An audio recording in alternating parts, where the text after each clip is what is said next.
And I'm Amelia. And we're the co-founders of Wildflower Delivery Co, a modern sewing kit company. Today, we're sewing our tie jacket. To make this project, we'll be learning and practicing 4 main skills: constructing a garment with French seams, making inseam pockets, finishing a raw edge with a wide self-collar, and interfacing and top stitching a tie belt. So let's jump in. The kit comes with everything you'll need to complete the project. Access to step-by-step illustrated instructions corresponding to the steps in this video, fabric yardage printed with the custom textile print you chose, and the pattern piece templates, and a notions kit with a preloaded bobbin, matching thread, sewing pins, interfacing for the belt, a turning tool, hand sewing needles, and just in case, a seam ripper. There are 3 additional tools you'll need to complete this project: a sewing machine, an iron, and scissors. Before we jump in, I'm going to explain a little bit about the style. The tie jacket is cut in a straight silhouette with a drop sleeve, a stand collar, and a tie belt. It's unlined and sewn entirely with French seams. We designed this with a few options for you to choose the exact style you want to make. This is important to decide on now, since it will change the sewing steps along the way. The jacket can be finished in 2 lengths: a hip length for a jacket style and a mid-thigh for a robe style. If you decide on the longer robe style, you can also choose to add inseam pockets. There's also an optional finishing detail for the belt and collar with parallel rows of stitching for added structure and additional visual touch, but we can decide on that at the end. For the sake of this video, I'll be making the longer robe style with the pockets and the stitching, but I'll point out which steps you don't need to follow if you decide not to include the pockets or the top stitching. And just to give you an overview, I'll go through the basic steps to complete the project. I'll start by attaching the front and back panels at the shoulder seams. Then I'll attach the sleeve pieces to the body of the garment at the shoulder seam. The piece will now look like a draped caftan with open sides.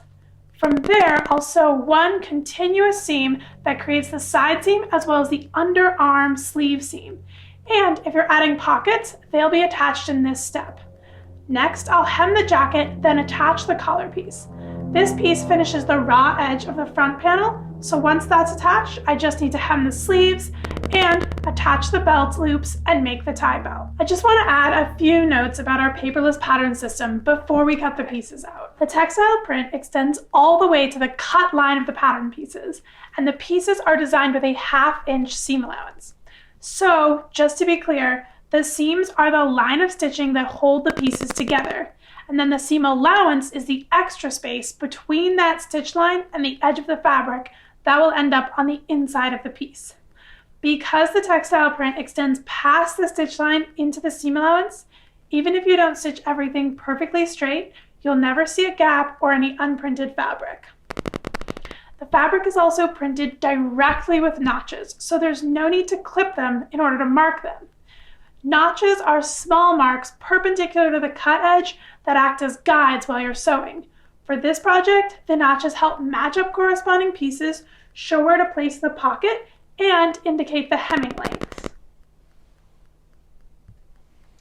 The pattern templates are printed directly on the fabric, so we'll go ahead and cut them out around the lines.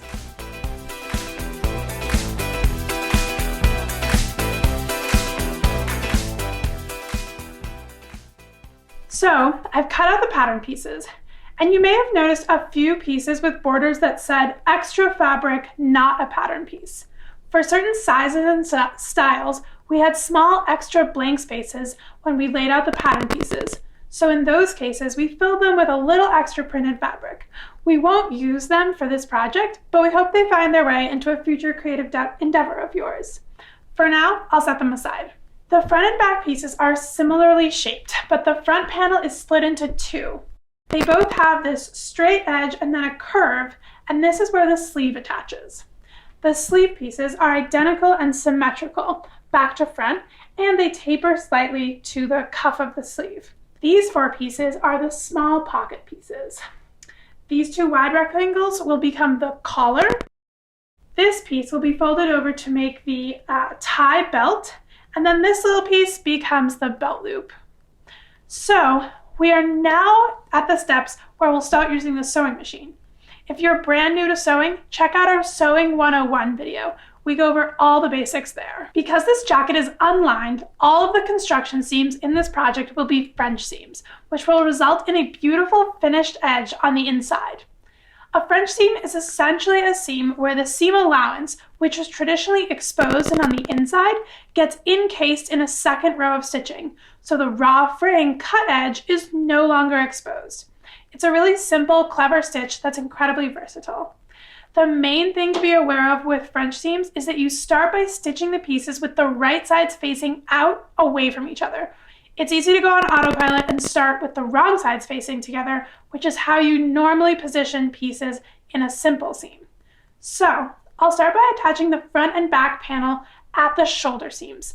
I'm going to match the front pieces to the back piece at the sloped shoulder edge with the wrong sides together, and then I'll pin it. So put the right side facing down, wrong sides facing up, and then I will put the wrong side of the front piece to face the wrong side of the back piece.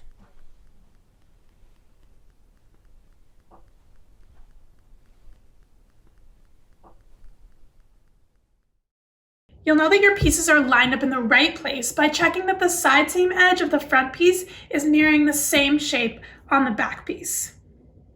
Now, the seam allowance for this project is a 1/2 inch, but because we're using French seams, which are made up of 2 rows of stitching, for the first row, we'll use a 1/4 inch seam allowance, and then later when we do the second row, also at a 1/4 inch, the collective seam allowance will equal the 1/2 inch. So we'll stitch the shoulder seams at a 1/4 inch seam allowance. On my machine, this is a small divot on my presser foot that marks the 1/4 inch seam allowance. This might be indicated differently on your machine, so be sure to measure for the 1/4 inch mark.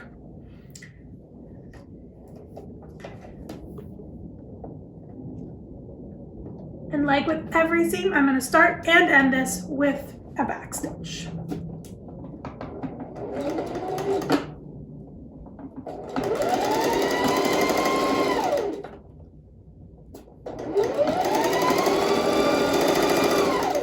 Now I'll trim the seam allowance back to an 1/8 inch and press it flat. Then I'll open up the garment so that the seam allowance is sticking straight up and press it over to the other side.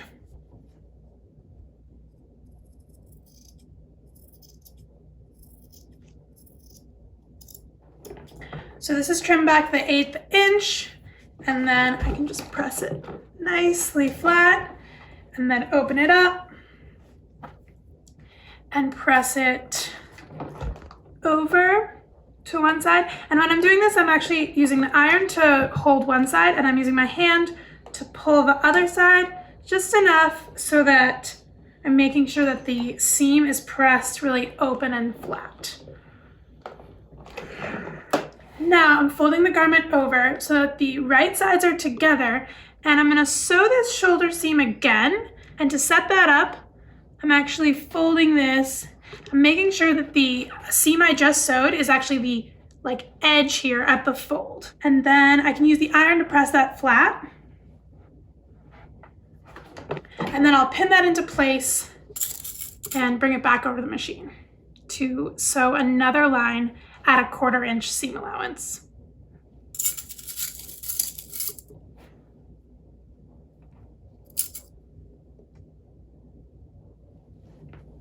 So when I sew this second line of stitching, it will encase the seam allowance inside the channel I'm creating along the edge.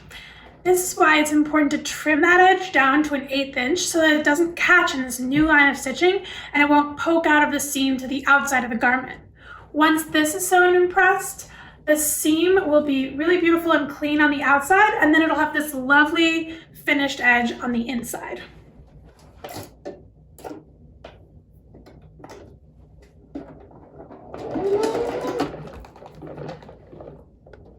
So I'll press that flat, and then I'm going to be pressing the seam allowance to the back side of the garment.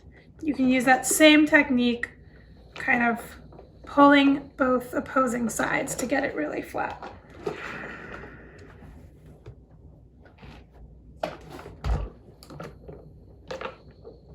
And And then I'll repeat that same step on the other shoulder seam, and we'll move on from there. So we have both of our shoulder seams sewn. And now we'll move on to the sleeves. The sleeve pieces are symmetrical, so there isn't a specific left and right piece. So I'll line up one of the sleeve pieces wrong sides together with the straight edge of the fabric where we attach the front and the back together. So I'm going to match the notch in the center of the sleeve piece with the shoulder seam we just sewed, and then I'll pin that into place. So with that at the center, it should line up perfectly along this edge, and I'll pin down that straight edge. Now I'll bring this to the machine and I'll sew these pieces together using a French seam method, starting with the 1/4 inch seam allowance, trimming it back to an 1/8 inch, pressing it, turning it, then sewing the 1/4 inch again. When that's all done, I'll repeat the same process with the other sleeve on the other side.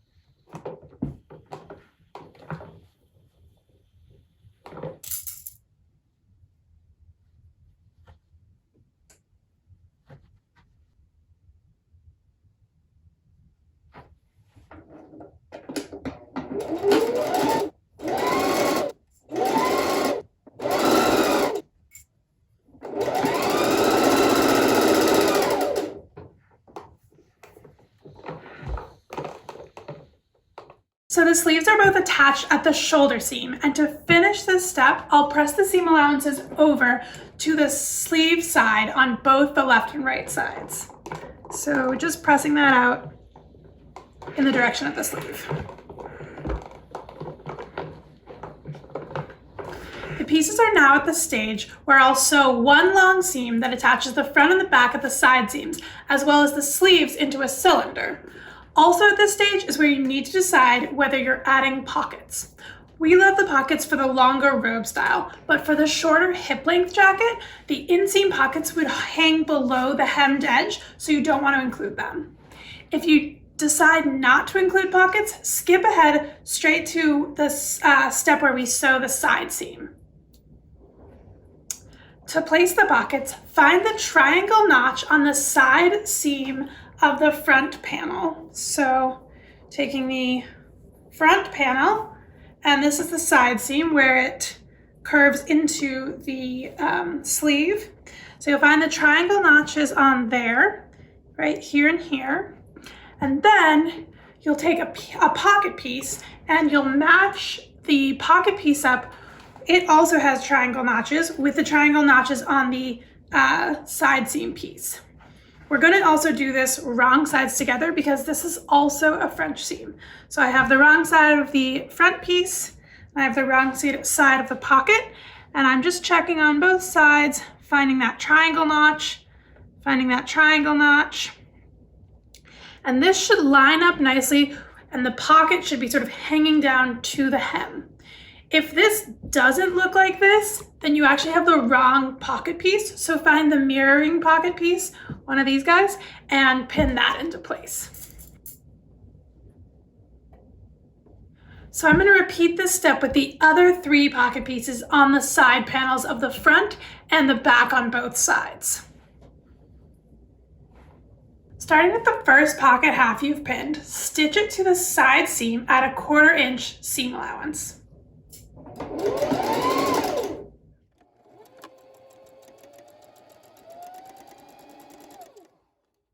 Now clip into the seam allowance where the pocket overlaps, and then trim this seam down to 1/8 inch, just in this section.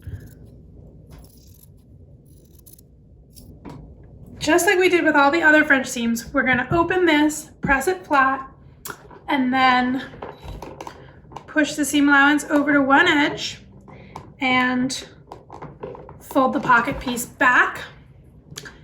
And again, we just want that folded edge to be right where the seam is, and we'll press that into place.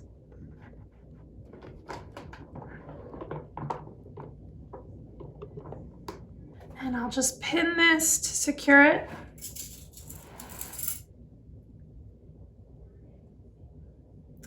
And bring it back over to the machine to do the second row of stitching at a 1/4 inch seam allowance, just from the top to the bottom of the pocket.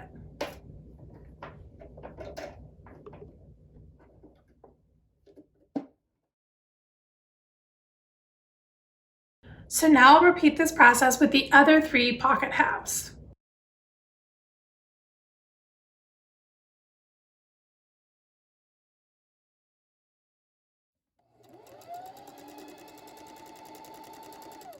Now that all the pockets are French seamed to the side of the panels, press all 4 pocket halves away from the panel they're attached to, and then clip the side panel seam allowance at the top of the pocket just enough so that it can lie flat.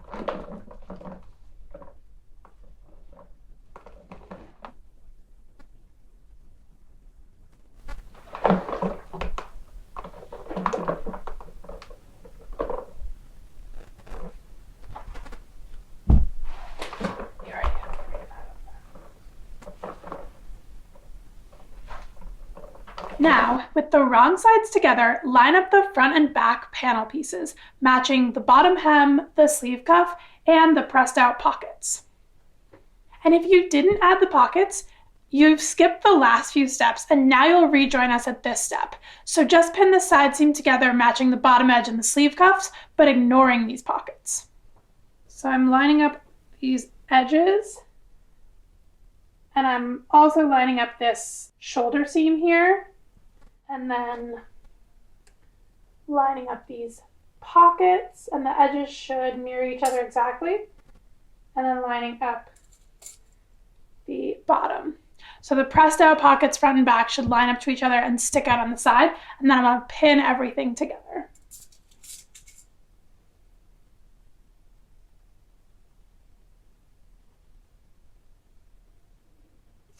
And something I do to help me make sure that I'm pinning things like really mirrored front to back is I'll stick the pin directly through a seam line that I'm trying to line up, and just look on the back and make sure that it's poking out directly through that seam line. So I'll do that around the pockets, and I'll also do that here at the shoulder seams.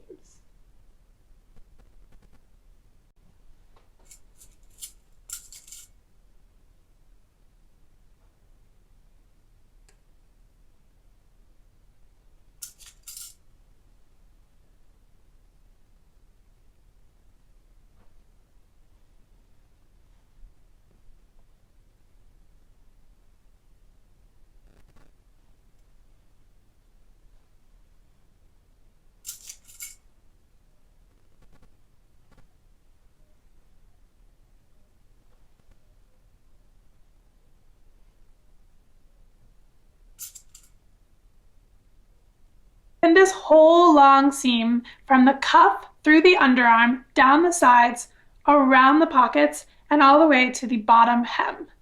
Now I'll take it to the machine and I'll stitch the pieces together with a 1/4 inch seam allowance.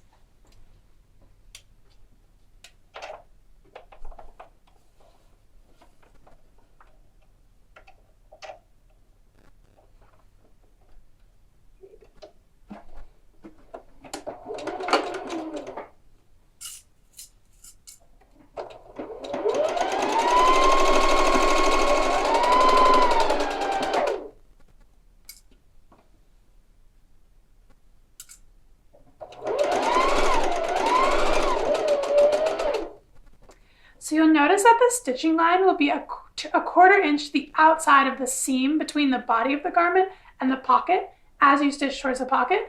And it looks a little funky, but this is how it's supposed to look. And they'll match up when you sew the second row of stitching to make the French seam. So don't worry.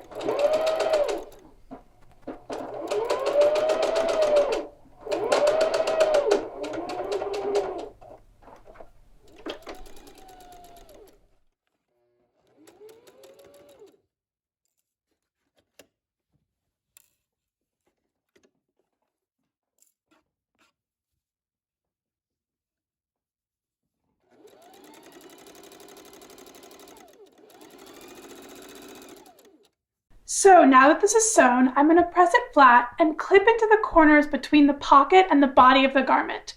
I'm going to get as close to the stitches as I can without actually cutting through them. And this will allow the corner of the seam and the pocket piece to turn inside out without puckering and pulling.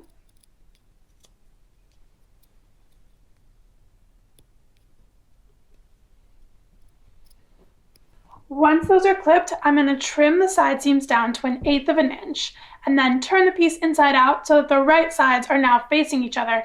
And then I'll press that seam flat and pin it like we do with our French seams.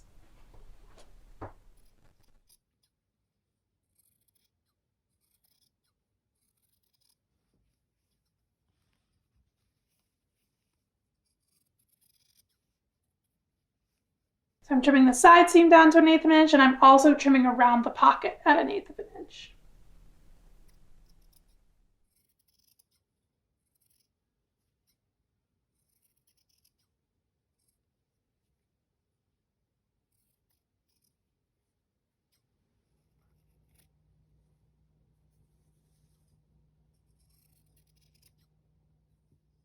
That's trimmed, and I'm going to press it open, and then I'll turn it inside out.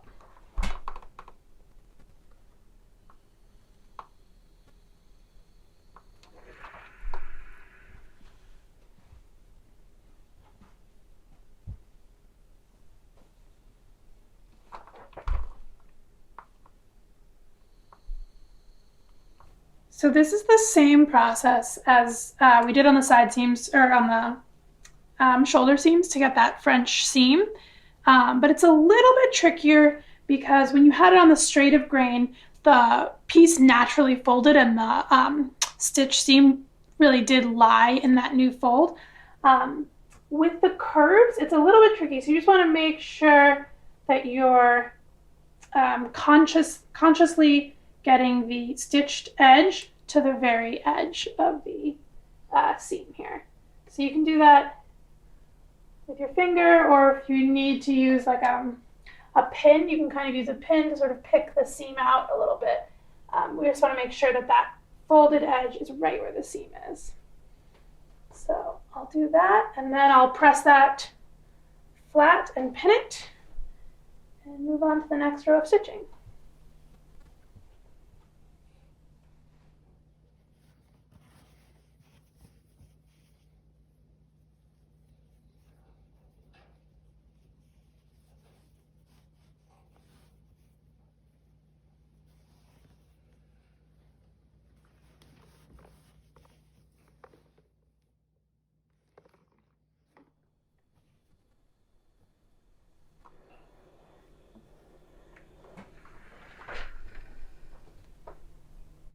Like using my fingers to kind of roll that seam out flat in these really curved areas.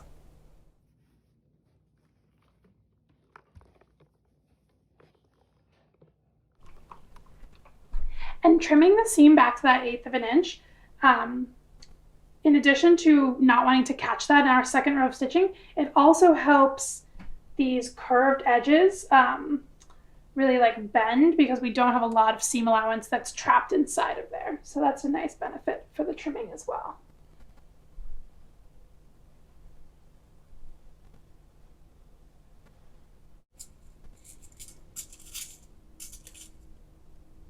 So now that this is pressed, I'm just adding a couple of pins to secure it, and then I can take it to the machine.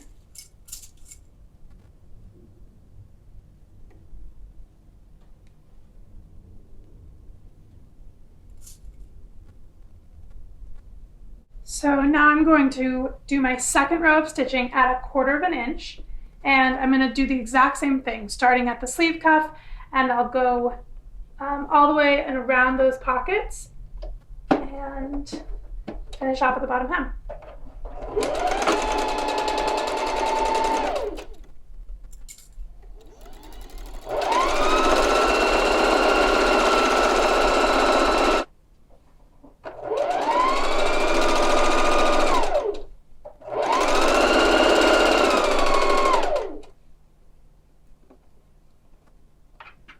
So you notice now where before the seam didn't line up at all, where we were intersecting with the pocket, Now it feeds beautifully into it, and you can see where you French seamed the pocket to the side seam. So you'll just stitch lining up exactly with that, and then you'll pivot to go around the pocket. And when we turn it right side out, you'll see it looks really clean.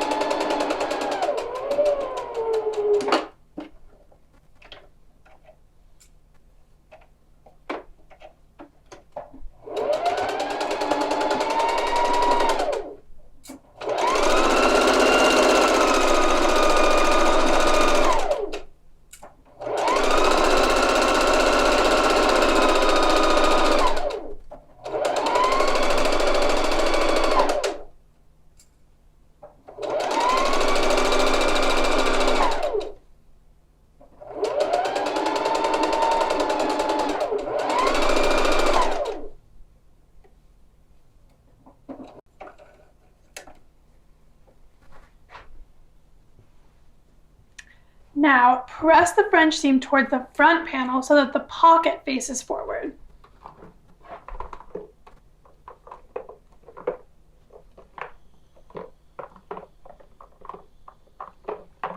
And when you flip this over and open it up and press the seam flat from the facing side, the front side, you can inspect your handiwork. The pocket is essentially invisible.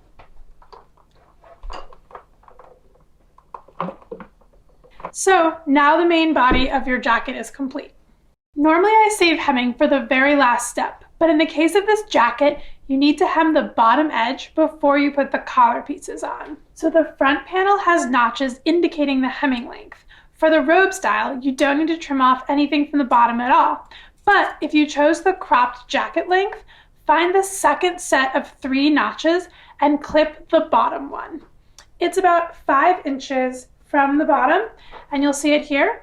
And then the 2 notches above that indicate where you're going to fold the hem up twice to actually hem the garment. So if you're going to do that cropped length, you'll trim at this bottom length, at this bottom notch here in this set of 3, and you'll trim that, and then you can either measure that distance and trim it evenly around the bottom, or once you trim this a few inches, you can actually fold that over and use the cutoff as a guide to trim evenly around the entire edge. Just remember, if you included the inseam pockets, make sure the hem is long enough to hang past that bottom edge so that the pockets aren't exposed past the hem. Because I'm leaving my jacket full length, I'll jump right into hemming. So to make the hem, fold 1 inch of the raw edge away from the right side and press. So I'm working from the wrong side is facing up, and I'm just going to fold that 1 inch up. And you have the notches here that indicate that. You can also use your printed seam gauge to make sure that it's even all the way around. And yeah, I'm just going to be folding 1 inch up. You can really eyeball it, but you can just sort of use that gauge to sort of check it as you're going around. So I'm going to do this all the way around. At the side seam where I have this French seam, I'm actually going to clip into that, and we're going to get rid of this excess at the very edge here, because when we fold this seam up and up again, we're going to lose, we're just going to kind of double this, and we don't want that extra bulk there. So I'm going to clip that out as I'm folding this up.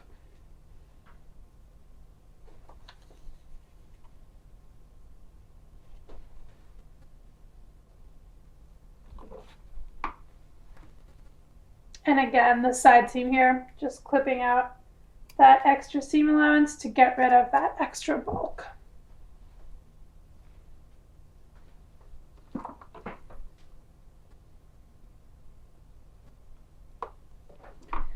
So I have this neatly folded up and pressed, and if you have any like frayed edges that are really like long frays, you can clip those off just to keep it a little bit neater.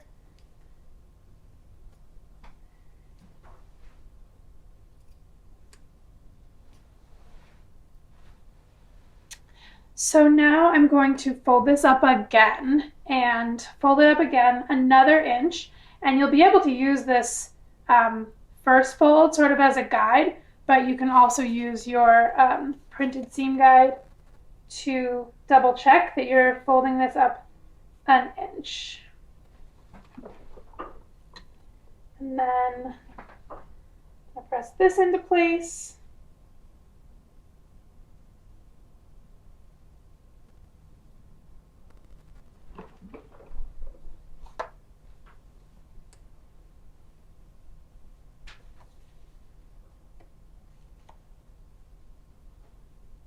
This is pressed, and I'm just going to pin it into place. And as I'm pinning it, I'm double checking that it's even.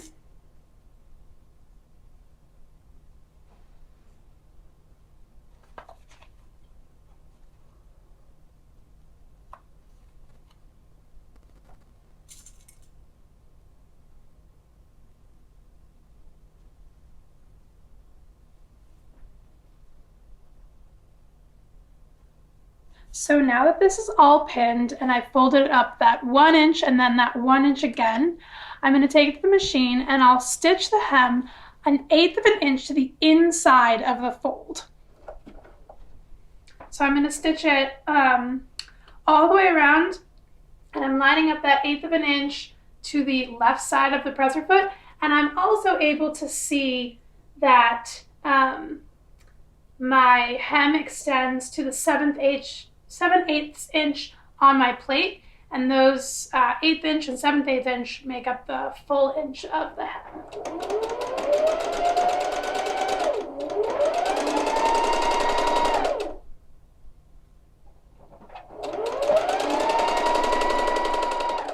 The double folded 1 inch hem we just sewed gives the garment a little extra weight, and it helps it hang really nicely. So now that the garment is hemmed, we're going to finish the last raw edge in the front here by attaching a very wide binding that becomes the stand collar. So I'm going to set this aside, and we'll start by taking the 2 identical collar pieces, and we'll match the ends with the notches on the corner here. And we'll put these right sides together. Now, this is the first non-French seam that we've sewn for this project, so this is going to look a little bit different. Because the collar folds over on itself and covers this seam, we don't need to worry about finishing the raw edges of the seam like we did for the rest of the garment.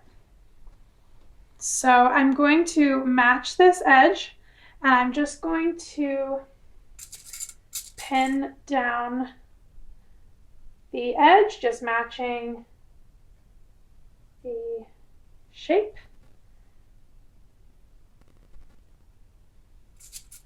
And then I'll take this to the machine and I'll sew this at a 1/2 inch seam allowance.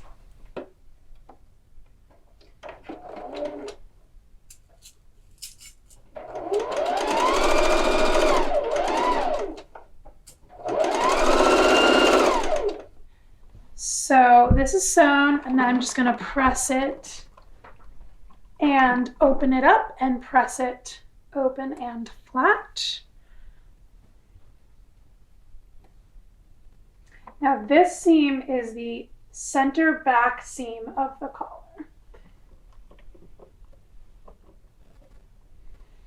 So we're going to line this up with the notch that marks the center back of our jacket body.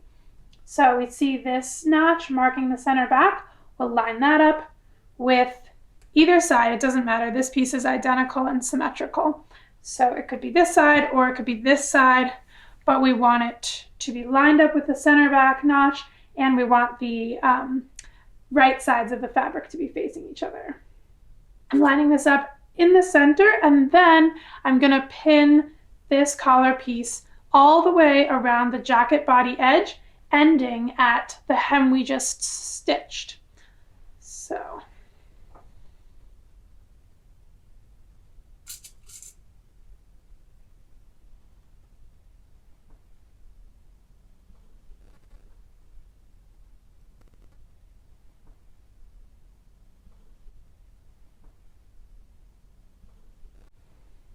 the collar should extend a 1/2 inch past the hemmed edge, but It'll extend further if you shorten the jacket, in which case trim it back to a 1/2 inch past the hem.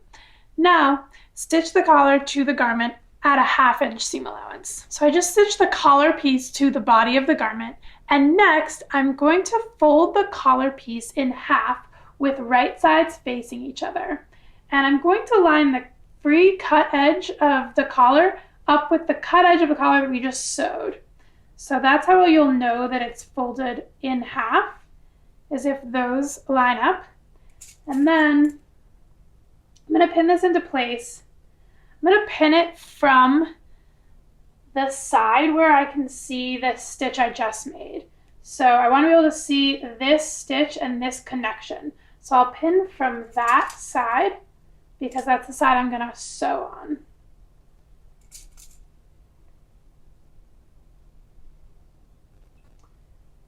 So this is folded in half and pinned, and then I'm going to take it to the sewing machine and I'm going to stitch this open bottom edge at a 1/2 inch, and I'm going to stop my stitch right where the stitch line from where I attach the collar piece to the body is. So I want to meet that line, but I don't want to stitch past that line. So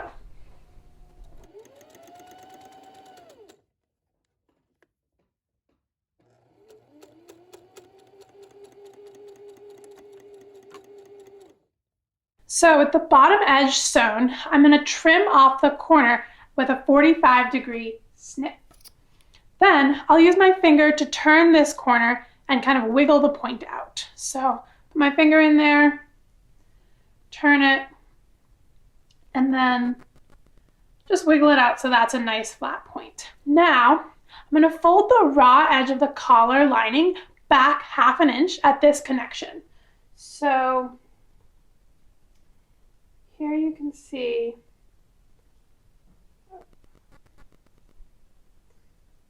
folding this back, and then this is the raw collar edge, and I'm folding that back 1/2 inch.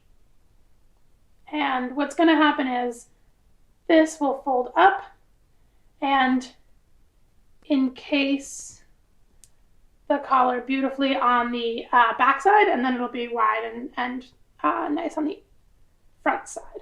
So I'm going to fold that over, and then to reduce bulk in this area, I'm just going to clip across the seam allowances, just getting rid of a couple of those points because we do have a bunch of layers here.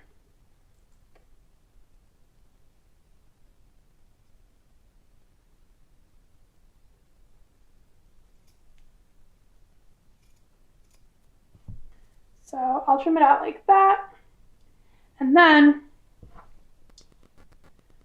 I'm going to be pressing this raw edge and across the entire length of the collar over 1/2 inch. So look at that with my seam gauge, use the iron.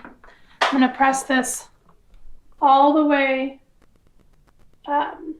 across the full length of the collar and until I meet the other side where I just sewed it in. And I'll treat that corner with the same way with the 45-degree snip and trimming out the excess seam allowance. With the raw edge fully pressed over to a 1/2 inch, take a moment and clip out the extra bulk in the seam allowances where the shoulder seams intersect and at the center back seam. So just clipping that.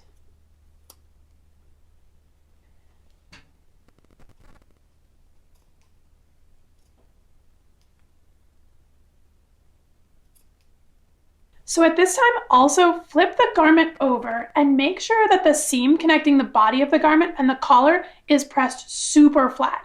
This will be important when we top stitch that connection. So the seam allowance is towards the collar, but from this side, and you've already pressed this, just give it a double check that that is pressed really flat.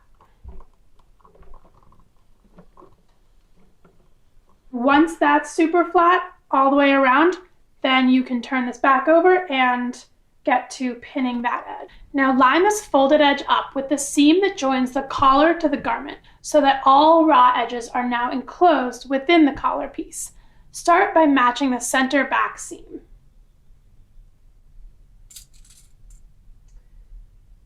So pin this so that the folded edge overlaps the stitched line here just slightly.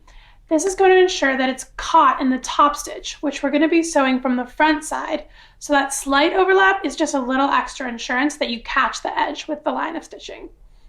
So I'll pin this into place and then I'll top stitch it at 1/8 of an inch to the inside of the fold, stitching from the front side. So I have this section pinned really straight and the folded edge is lined up right past the stitch line.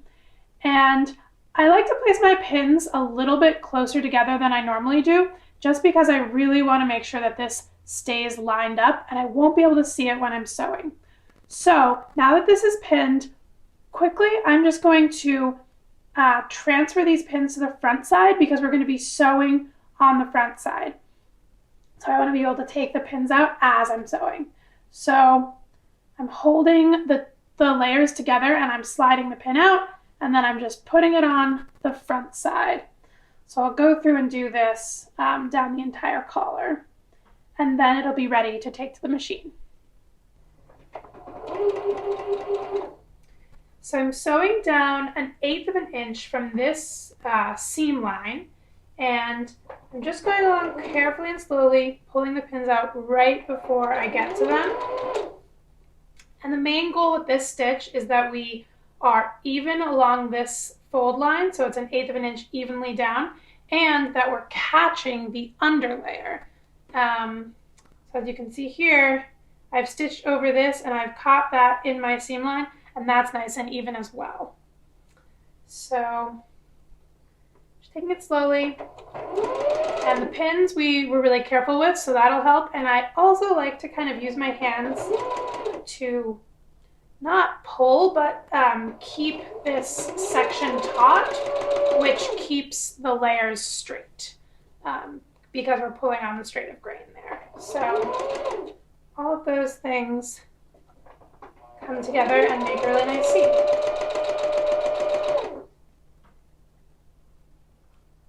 And I just do this all the way around, attaching the underside of the collar to the body of the garment.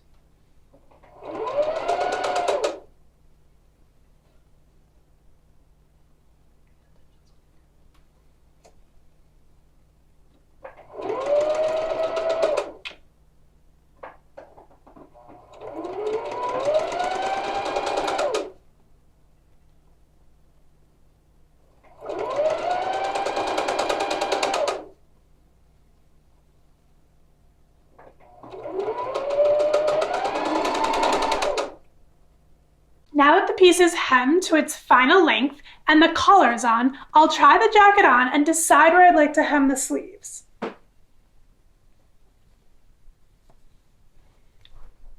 We made the sleeve pieces extra long for those with long arms or who want a full-length sleeve. But I really like the look of a cropped sleeve, and we think that this style looks really cute with a slightly cropped sleeve. So basically just in front of a mirror, you can play with it by folding up the cuff edge. And because it's such a small circumference, it really stays where you put it. So you can kind of adjust it and see what you like. And once you've decided on the length that you like, pin it into place while it's still on. And you can just, I think I like this, pin it into place. Doesn't have to be all the way around, just to get a sense of it. And then you'll take the jacket off and flip it inside out. And then with it inside out, we'll focus on the hem. So I'm using the offcut and folding it over and then using that as a guide. And this will help me trim this entire piece evenly.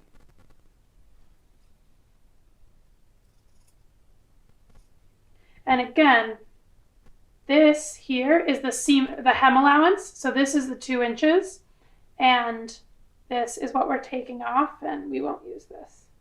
And you can fully unpin the cuff as you're doing this. if you're worried about cutting into the sleeve.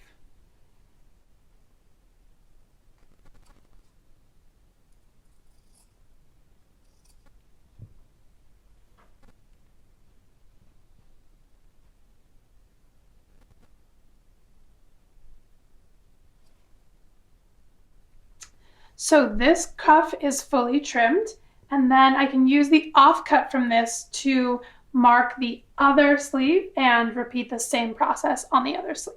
So this is the offcut from the last sleeve, from the other sleeve, marking that, and then I can trim up. And this just ensures that I'm taking the exact same amount off of one sleeve as I did the first sleeve.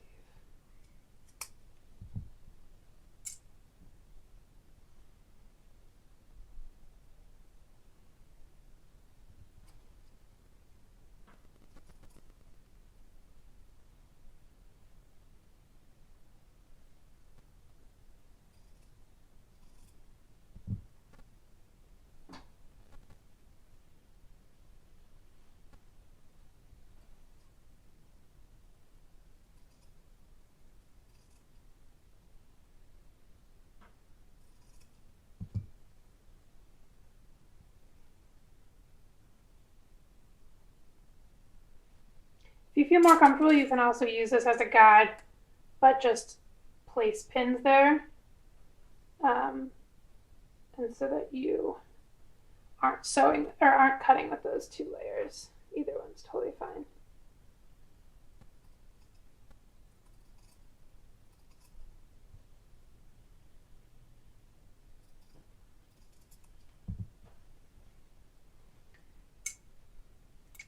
So now both of my sleeves are trimmed down to the same length, and we'll move on to making the actual hem. You'll now use the same method to hem the cuff as you did with the jacket hem. First, turning the raw edge to the inside 1 inch and pressing, and then folding it again, pinning and pressing. Then we'll stitch it. So just using my seam gauge and measuring 1 inch, and using my fingers to press that in place.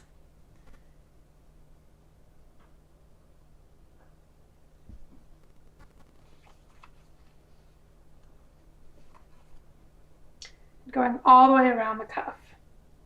It's actually nice that it's such a small circumference because you can kind of, once you've pressed both sides, you can kind of hold it like this and it'll sort of naturally, because it's on the straight of grain,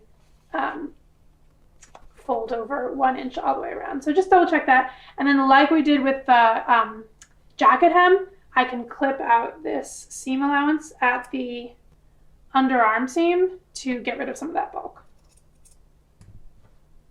So folding that over 1 inch, and then folding it over again 1 more inch.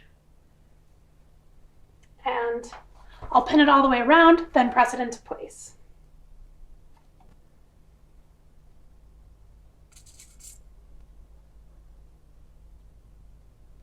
And you can also double check this same seam is the same seam that is all the way down the hem. So just make sure that you have the seam pointing in the right direction.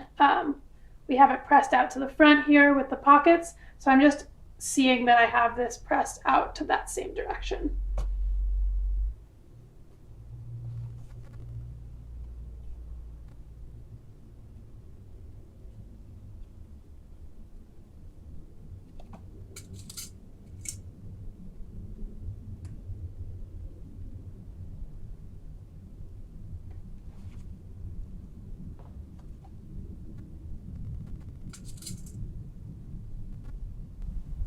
So this is pinned into place. I'm going to give it a little quick press, pressing between these pins.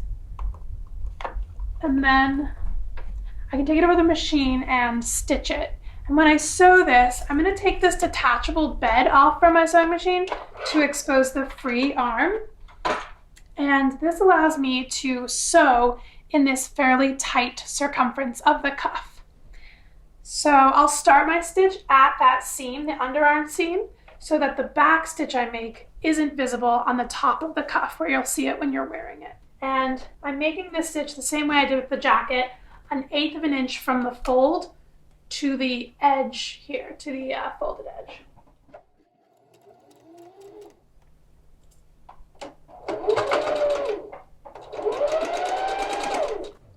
So with this sewn, I'll just repeat the same process on the other side for the other cuff.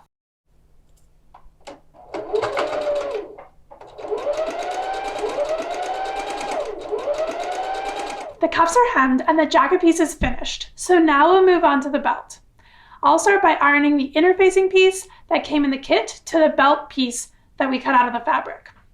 The interfacing is a stabilizer that adds structure to certain areas in a garment. It's often used in waistbands, in collars, in plackets, or any other area that needs additional stiffness. For this project, we're using iron-on interfacing, which has two sides. One is smooth, and the other has a bumpy texture. The texture is heat-activated adhesive that bonds to the fabric when you apply heat and pressure with an iron.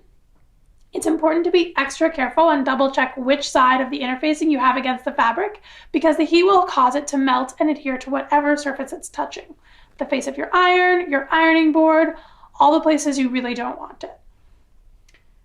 Now I'm going to lay the interfacing piece out flat with the bumpy adhesive facing up and then take the belt piece and make sure that I've ironed out all the wrinkles.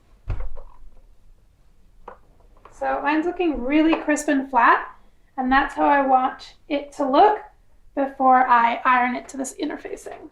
So now I'm gonna lay the fabric flat over the top with the right side facing up and the wrong side facing down, touching the bonding side of the interfacing. Now the interfacing doesn't have mitered corners on the ends the way that the pattern piece does. So once I have this laid out, I'm actually going to trim those edges off, and it's great to do that before we introduce the iron because if the iron face touches the part of the interfacing that has that fusible side, it'll melt onto the face of the iron. And then also we want to make sure to get rid of these scraps once we cut them off because if they're on your surface, you might accidentally iron over them, bond them to your ironing board or to your fabric. So I'll trim that off at the edges and then I will start fusing my interfacing to my fabric from the middle and I'll use my iron on a setting without steam. And I'm just going to press it in one section really gently, leave it there for a few seconds and then move it over. It's good to sort of press it directly with the iron and not drag it across the fabric or stretch the fabric, because if it adheres to the interfacing when it's sort of in that stretch position, it'll pucker because it's bonded to that interfacing. So this may take a few minutes to bond it fully to the interfacing. So now that this piece is interfaced, we're going to fold it in half and stitch it into a long tube, then turn it right side out and finish it with a top stitch. I'm going to start by finding the set of notches that's on one side of the belt. Find these, and these notches indicate the portion of the seam that I'll leave open in order to turn the belt right side out once I've sewn the long edge. Turning a narrow piece like this can be difficult, so we included a turning tool that makes it a lot easier. I'll start by pinning my turning tool to the belt piece about 1 inch below the pointed edge, opposite from the edge that has the notches. So I have the notches here. I'll go to the very other end of the belt and I'll pin the turning tool into the tip here, and then I will fold the belt piece in half, right sides together, and down its long axis, and I'm going to be laying the string of the turning tool down the center. So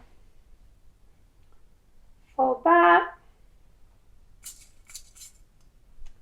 and just going to pin along this long axis.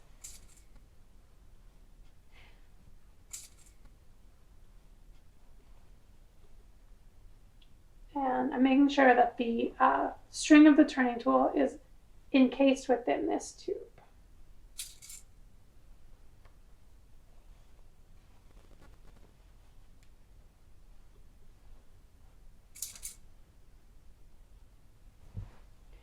So I'm pinning down the edge, and when I get to that set of notches, I'm going to take the end of the turning tool and I'll actually have it exit to this little tube that we're making right through that gap between the notches. So pin down, and then I'm going to mark those notches with a double pin so that when I'm sewing, I can easily identify them.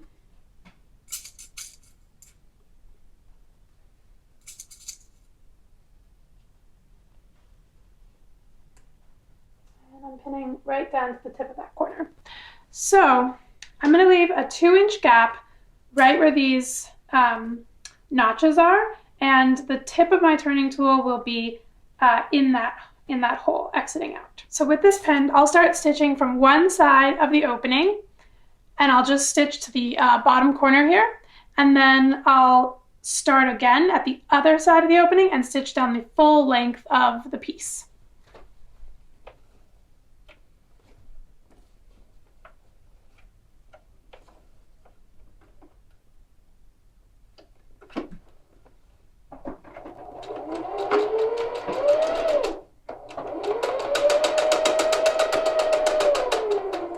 So I did my first row of stitching from one side of the notches to the tip right here. And then I'm leaving this 2-inch gap open so that I can turn the entire piece through that hole. And I'll start my next line of stitching right here at the notches all the way around to the other tip. And I backstitch on both of these because when we're turning that piece, this opening does get a little bit of stress. So it's good to backstitch the starting of both of those seams. So I'll take this to the machine and do my second line of stitching. So for my second line of stitching, I'm starting after those notches and lining it up at the 1/2-inch mark, giving it a nice back stitch. And then as I'm stitching down this line, I can feel the cord of my turning tool. I just want to make sure that it's away from my line of stitching because I don't want to catch that.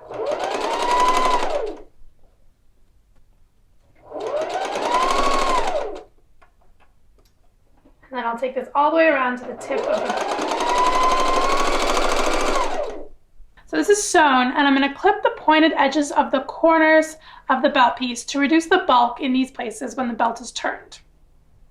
So I can clip out at an angle. We really just want to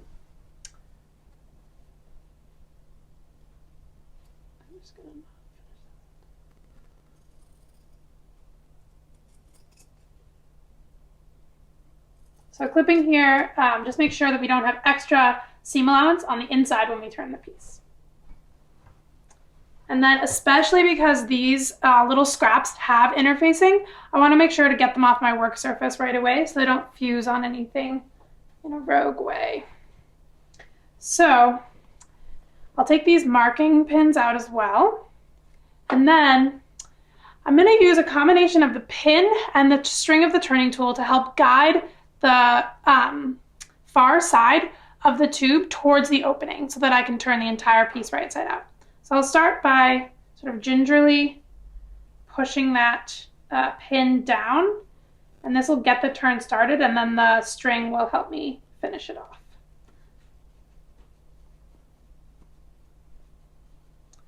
So I have the tip is now to the inside, and it's kind of on its way to being right side out.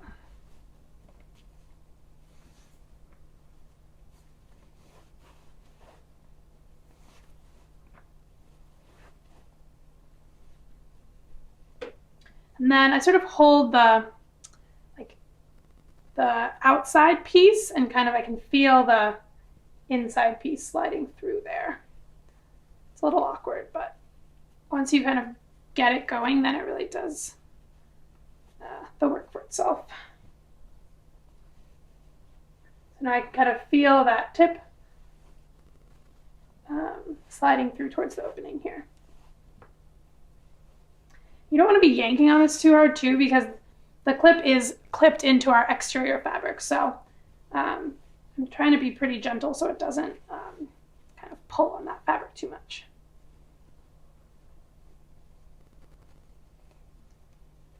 So now that I have this out, I can actually remove that pin and then just pull the rest of this out by hand.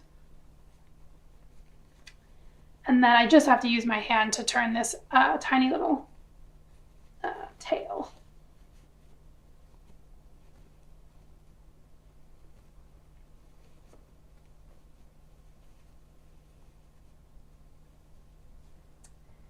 And to get these like points to the outside, you can use a pin to kind of pick them out, or use like the tip of your scissors from the inside, or a pencil, and then I'll do that on the other side as well. And see, if you hadn't have clipped the points inside this tiny little point where we're trying to get it to be nice and flush, would just be a bunch of seam allowance getting super bunched up in there. Okay, so both of my points are turned out, and now I'm just gonna go down the edge of this belt piece, kind of like rolling it out, and I want the seam edge to be flush and at that fold. That'll make sure that the width of the belt stays even, because if a big piece is tucked under like that, then that'll be a problem and the belt won't be super even. And I use a pin to help me with that as well. So I'm just going down the length of the belt and sort of using my fingers to press this flat, and I usually kind of like roll it into place. And then of course I'll come back in with my iron and position that into place. But I almost always start ironing tasks with my hands because I have much more control. So now I've pinned it, and I press the seam allowance for the opening 1/2 inch to the inside just to match the folded edge where I'd already stitched. So it looks exactly the same. And I'm just going to pin that just to hold it in place. And now, to help keep the belt piece flat and to close the turning opening, I'm going to edge stitch all the way around the belt at 1/8 of an inch from the outside. So I'm just gonna start this, and I'm lining that with the 1/8 inch mark on my machine. And I'm gonna go all the way around, so big parallelogram. So I've top stitched the belt, and now we can move on to the belt loop. The belt loop is a piece made from a folded rectangle that is sewn to the back of the garment at waist height. To start, I'll locate the pairs of notches on the short ends of the rectangle. I'll fold the piece in half, right sides together, matching those notches. Then, like the belt, I'm going to sew around the edge with a 1/2 inch seam allowance, leaving a small gap between the notches to use as the opening where I can turn it.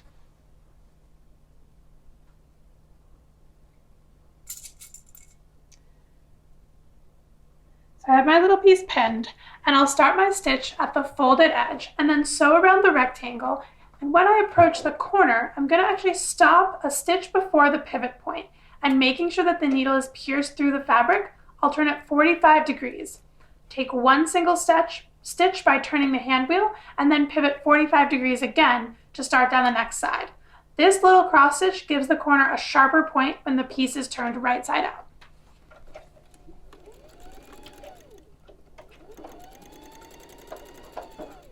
On this next edge, I'm going to stop and backstitch at the notch, leaving the gap open between the two notches. And then I'll resume my stitching after the second notch and go around the second edge, doing the same pivoting technique at the corner.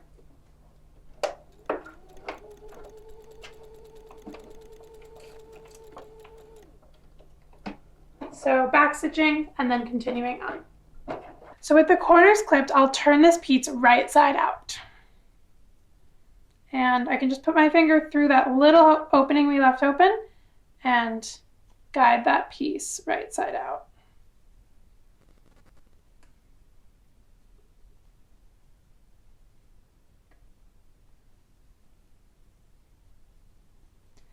And now that it's has the right side of the fabric on the outside. I'm just gonna kind of use my finger to push out these little corners. And like you did with the belt, if you want to use a pin to sort of grab the like tip of that corner, you can, and kind of use your fingers to sort of wiggle it out. So I'll do that on all 4 corners. And now that I have those corners pressed out, I'm just going to press the whole piece flat. So what we have here is a little square, and I'm going to top stitch the 2 parallel sides that are fully sewn. So I have these that are sewn. You can tell I still have the opening here. We're going to leave the side with the opening, and the side that was the fold, we're going to leave those unsewn for the moment. So I'll take that to my machine. I'm going to top stitch it at 1/8 of an inch from the edge, and I'm going to start 1/8 of an inch from the top and finish 1/8 of an inch from the bottom. I'll back stitch, but I want to make sure it looks really neat.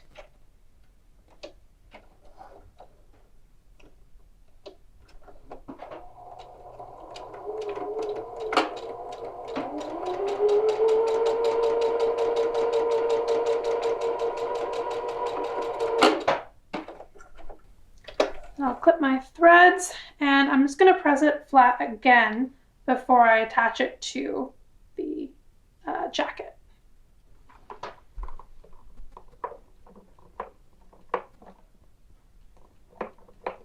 So what we've done here is basically this piece is going to be the belt loop on the back, and we top stitch the 2 sides that are going to be open and allow that belt to slide through.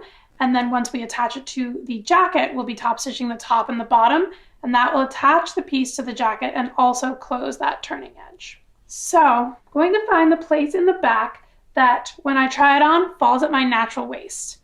And I put a pin in here, just noting that when I tried it on.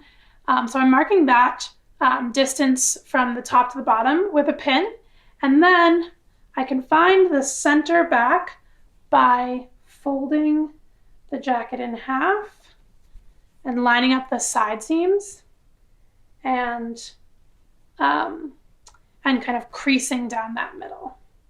So I'm lining up the side seams here, and I can even pin it if I'm worried about losing my place.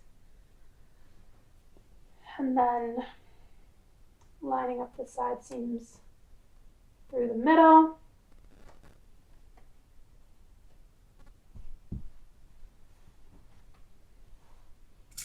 Pin that too.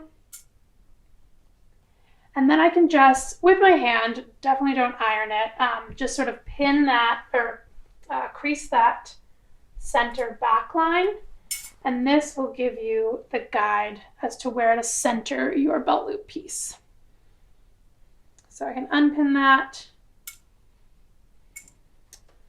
And then laying this flat, I'll place my belt loop piece centered over that crease I just made, and I want the stitched edges vertical parallel, and I will place it centered over that crease line at the place where I marked the natural waist with my pin.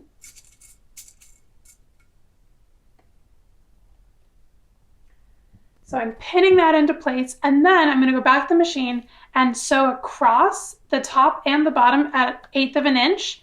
And this stitching, like I said, will attach it to the garment as well as close up that turning hole. And visually, these stitches will also complete that 1/8 inch stitching all the way around the belt loop.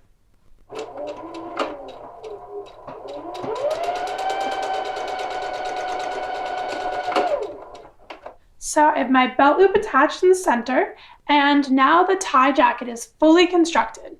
You can choose to stop here, or you can add top stitching to the collar and the belt, giving these elements a little added structure and a nice visual contrast.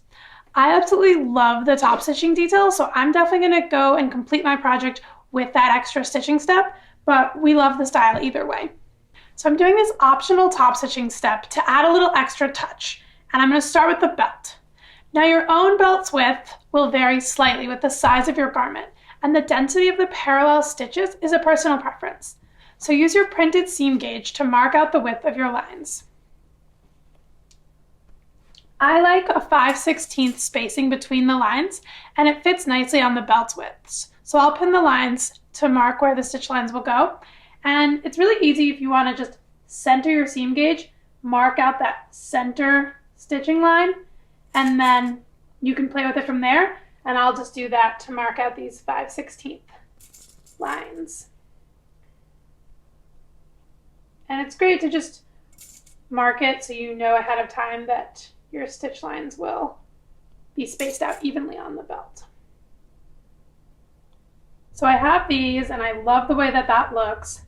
And then I'm going to start stitching the middle row of stitching, and I'll take that to my machine and I'll note where the edge of my belt is when that middle line of stitching is centered under my needle.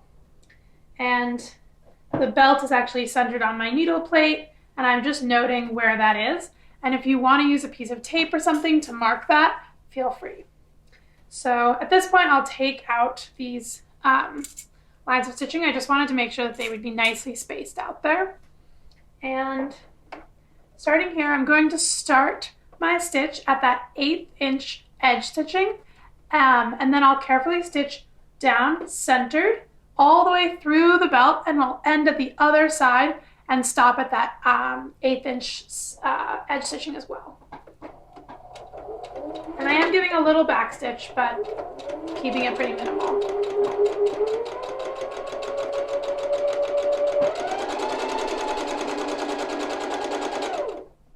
So as I'm sewing down this middle, I'm just keeping these edges lined up with the needle plate. As long as I'm keeping that consistent, I know that I'm in the center of my belt.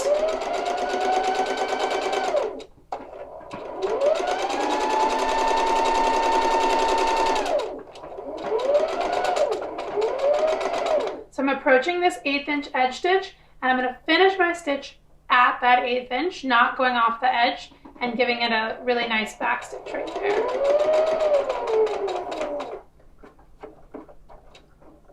So I've intersected that 1/8 inch, and now I'll go backwards.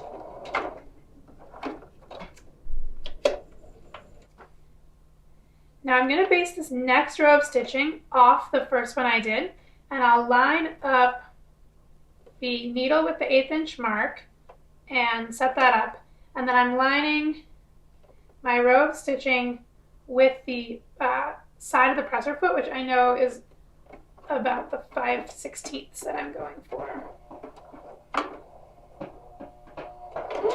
So now what's guiding this stitch is the stitch I've already made.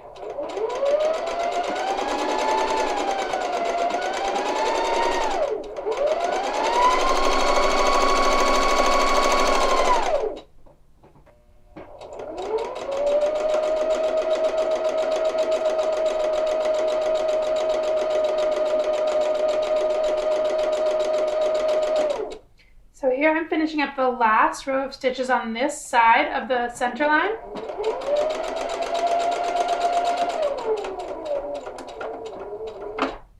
Finish that with a back stitch. And then you'll see here that I have, from the center line, I have beautifully spaced parallel lines.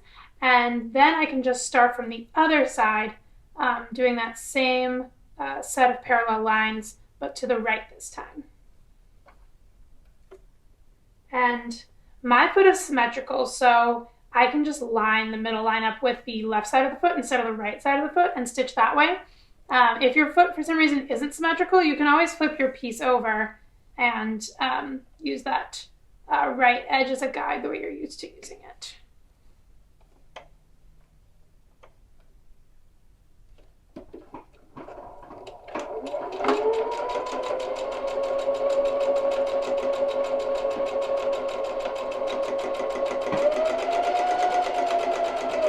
So I've clipped my threads, and now I have my finished top stitch belt. You can see it has a lot more body and structure, and it creates a bit of a stiffer tie. So now I'm going to repeat the same process on the collar piece, working from the folded edge that we have here and working across the piece to where we connected it to the body piece. And because this is a wider piece, I'm going to add some pins just to stabilize it and make sure that the layers don't shift as I'm stitching. So just adding a couple of pins like down the edge so that it doesn't kind of shift.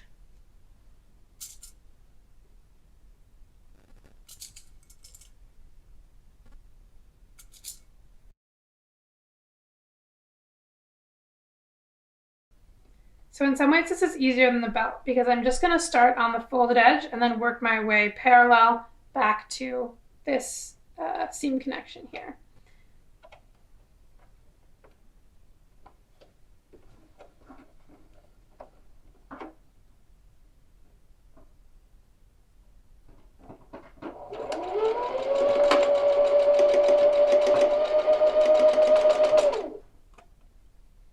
And I'm being pretty gentle because I don't want to warp this. I really want to keep this fold in place because we know that that's the edge.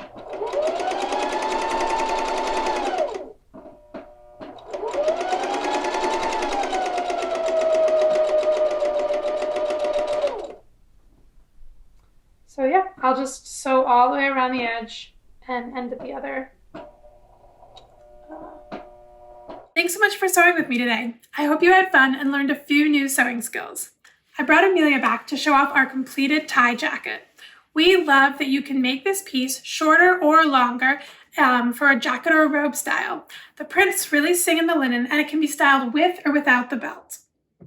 We are Amelia and Emily, the co-founders of Wildflower Delivery Co, and we look forward to sewing with you again soon. Please see the link below to check out our other sewing kits on our website and subscribe to our channel to stay in touch. Goodbye for now.